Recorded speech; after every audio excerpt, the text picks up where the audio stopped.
بھی آپ کو بتایا army chief general Asim Munir نے پاکستان منرل سمٹ سے خطاب کرتے ہوئے کہا کہ کبھی امید کا دامن نہیں چھوڑنا چاہیے، امن اور خوشحالی کے راستے پر گامزن رہنا ہی استقامت ہے۔ سب کی ذمہ داری ہے کہ مل کر معیشت میں اپنا کردار ادا کریں۔ معدنیاتی پروجیکٹس عوام کی ترقی کا زینہ ہیں، انویسٹرز ملک میں چھپے خزانوں کی دریافت میں اپنا کردار ادا کریں۔ حکومت نے تمام اداروں کے ساتھ مل کر SIFC کے قیام کو یقینی بنایا۔ کونسل کا قیام تمام شراکت داروں کو ایک پلیٹ فارم پر لاتا ہے۔ ہم سرمایہ کار دوست نظام کو یقینی بنائیں گے، انویسٹرز کو غیر ضروری التوا سے بچانا ہے۔ ہمارے ساتھ ہماری نمائندہ سمیرہ خان بھی موجود ہیں، بریگیڈیئر ریٹائر حارث نواز بھی، دفاعی تجزیہ کار محمد علی صاحب بھی ہمارے ساتھ موجود ہیں۔ سمیرہ، سب سے پہلے آپ کی جانب بڑھتے ہیں اور آپ سے جاننا چاہیں گے کہ سمٹ کا بڑا اہم موقع تھا جب گفتگو کی گئی، کیا کہا گیا خطاب میں آرمی چیف کی جانب سے؟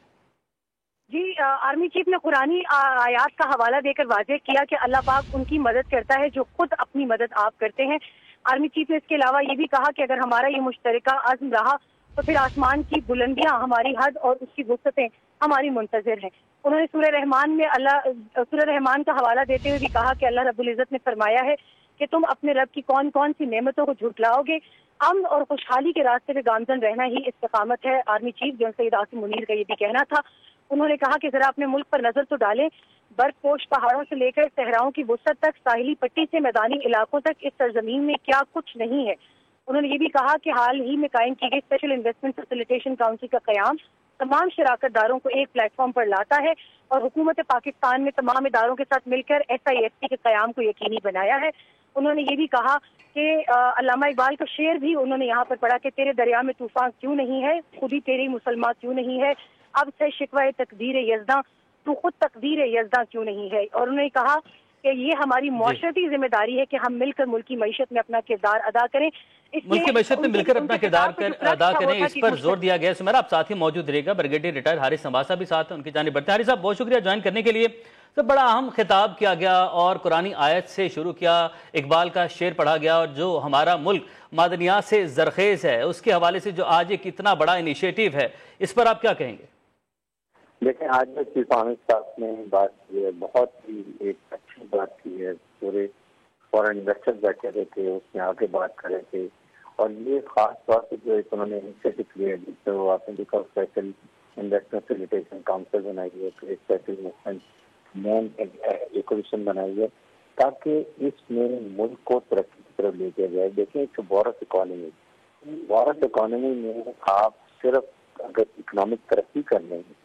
دنیا کا انٹرسٹ آپ کے ملک کے اندر آ جاتے ہیں، وہ انویسٹمنٹ آ جاتی ہے، تو وہ خود بخود آپ کے باقی مسائل حل ہوتے ہیں۔ چائنا نے کسی طرح ترقی کی ہے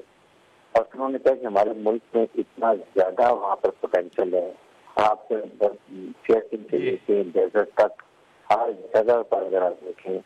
تو اتنی معدنیات ہیں، اتنے نیچرل ریسورسز ہیں، جس سے آپ کے سامنے گولڈ بھی ہے، تانبا بھی ہے، اس کے بعد آپ کے پاس لتھوینیم ہے، پھر آپ گرینائٹ، ڈفرینٹ ورائٹی کے آپ کے اسٹونز ہیں۔ ان چیزوں کو دیکھیں تو وہ کہتے ہیں کہ ملک اکٹھا ہو، اکٹھے مل کے اگر کام کریں تو ملک ہم بہت ہی آسمان پہ لے جا سکتے ہیں۔ اور پھر ہم نے بار بار جو کرنا میں سے پڑھا، قرآن آیت بھی پڑھی اور ان کی مدد اندر محبت کر رہی تھی کہ کہ وہ ایک خاص طور سے انیشیٹو میں خود انیشیٹو لے کے آیا تاکہ فارن انویسٹرز کو انٹرسٹ ہو کہ پاکستان میں پیور کنڈیشن بزنس انوائرمنٹ ہے۔ نمبر 2 ان کی انویسٹمنٹ سیف ہے، اور پھر پاکستان جب آرمی کا آرٹی کانسیپٹ ہوتے ہیں جیسے ان کی کریڈیبلٹی جاتا ہے اور ان کا پیسہ بھی ہوتی ہے، جب گورنمنٹ چینج ہوتی ہے بعد پالیسی چینج ہوتی ہیں،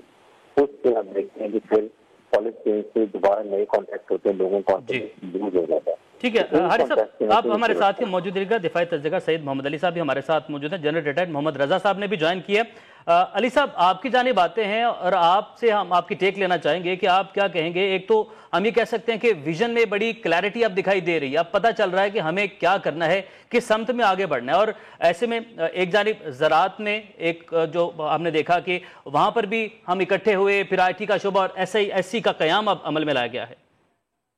دیکھیے، 3 اعتبار سے یہ بڑا تاریخ ساز اور اہم خطاب ہے۔ پہلی بات یہ ہے کہ میں سمجھتا ہوں کہ بتدریج آپ دیکھ رہے ہیں کہ پاکستان کی جو قومی سلامتی کا پیراڈائم اور کانسیپٹ ہے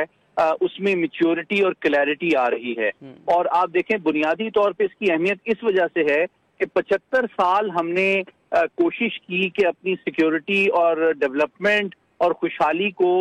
بیرونی امداد سے مشروط کیا، جس کی وجہ سے اب ہمارے اوپر قرضوں کا بوجھ جو ہے وہ آلموسٹ ناقابل برداشت ہو چکا ہے۔ تو اب یہ جو جس طرح آج آرمی چیف نے بات کی، اس کو اس کانٹیکس میں دیکھنا چاہیے کہ ہم اپنے قدرتی وسائل کو بارائے کار لا کے ہم ان کو ہیومن کیپٹل کے ذریعے سے کیسے فنش گڈز میں کنورٹ کر کے نہ صرف خوشحالی لا سکتے ہیں اپنے ملک کے اندر، عوام کا معیار زندگی بہتر کر سکتے ہیں، بلکہ بیرونی قرضوں پہ جو ہمارا انحصار ہے وہ بھی کم کر سکتے ہیں۔ تو میں as a national security expert یہ سمجھتا ہوں کہ یہ ایک بہت بلیٹڈ لیکن ایک بہت اہم اور ڈیسائسو میچورٹی اور کلیئرٹی ہمارے نیشنل سیکورٹی پیراڈائم میں آ رہی ہے۔ سمجھنا ہے جو کہ یہ آپ انیشیٹو کیا ہے۔ جنرل ریٹائرڈ محمد رضا صاحب آپ کی جانب آئیں گے، سر آپ کی اس پر ٹیک لینا چاہیں گے، SISC کا قیام کتنا اہم ہے ملکی ترقی کے لیے؟ جی السلام علیکم، بہت شکریہ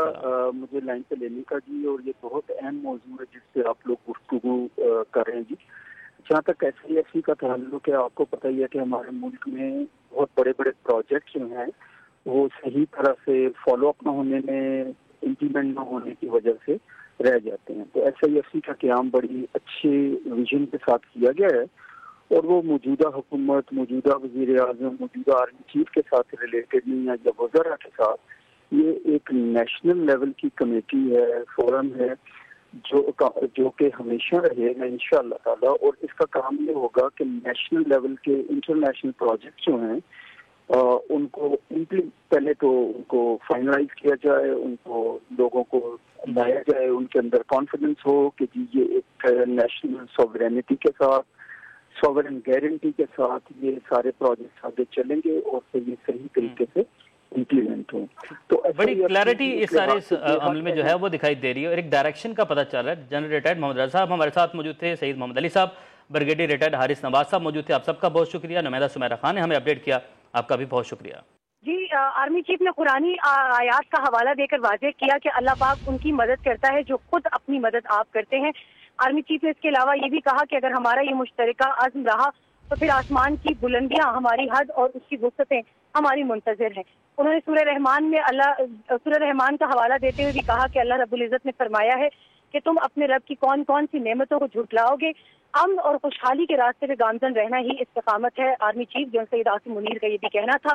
انہوں نے کہا کہ ذرا اپنے ملک پر نظر تو ڈالیں، برف پوش پہاڑوں سے لے کر صحراؤں کی وسعت تک، ساحلی پٹی سے میدانی علاقوں تک اس سرزمین میں کیا کچھ نہیں ہے۔ انہوں نے یہ بھی کہا کہ حال ہی میں قائم کی گئی اسپیشل انویسٹمنٹ فیسیلیٹیشن کاؤنسل کا قیام تمام شراکت داروں کو ایک پلیٹ فارم پر لاتا ہے، اور حکومت پاکستان نے تمام اداروں کے ساتھ مل کر SISC کے قیام کو یقینی بنایا ہے۔ انہوں نے یہ بھی کہا کہ علامہ اقبال کا شعر بھی انہوں نے یہاں پر پڑھا کہ تیرے دریا میں طوفان کیوں نہیں ہے، خودی تیری مسلمان کیوں نہیں ہے، اب سے شکوہ تقدیر یزداں تو خود تقدیر یزداں کیوں نہیں ہے۔ اور انہوں نے کہا کہ یہ ہماری معاشرتی ذمہ داری ہے کہ ہم مل کر ملکی معیشت میں اپنا کردار ادا کریں